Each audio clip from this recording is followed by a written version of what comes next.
She faked it until she made it. This is a story about Estée Lauder. In 1908, she was born Josephine Esther Mentzer, not Estée Lauder, the daughter of Jewish immigrants from Hungary. She grew up watching her uncle, a chemist who mixed creams and lotions in the family kitchen. While other girls played with dolls, like everybody else does, right? She was learning to sell. She believed beauty was not a luxury. It was power, pure power for women, right? So she started small. She walked into a beauty salons and, she pretended she was already a famous brand. She offered to demonstrate her very exclusive, luxurious skincare product, even though she was mixing them herself at home just a few hours ago. And when a woman loved it, she didn't hand them a business card. You know what she did? She handed them free samples and a bunch of them because she knew one thing about women. Touch builds trust.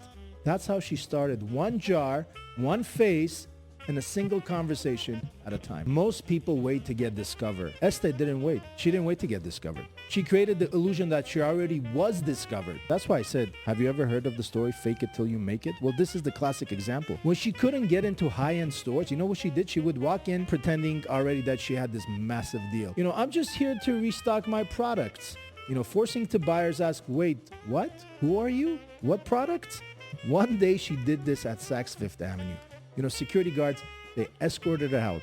They threw her out of the store. But instead of leaving, you know what she did? She opened a jar. She dabbed it into a woman's hand and said, honey, feel that luxury in your hand? Do you see what that is? That's purely European luxury. That woman bought it. So did the next one. And then by the end of the week, Saks was calling her. You know what was her genius? Her genius wasn't just a product.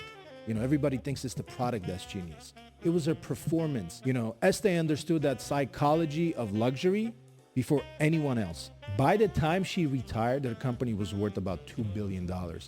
Brands like MAC, world famous, right? Clinique, Bobbi Brown, Tom Ford Beauty, who doesn't know Tom Ford, right? La Mer, all now under her umbrella, under the Estée Lauder brand. It all began with a woman who pretended to be what she simply wasn't. Her story is not about deception. It's about belief so strong it becomes a reality. She didn't fake success. She spoke it into existence. In business, it's not called faking it.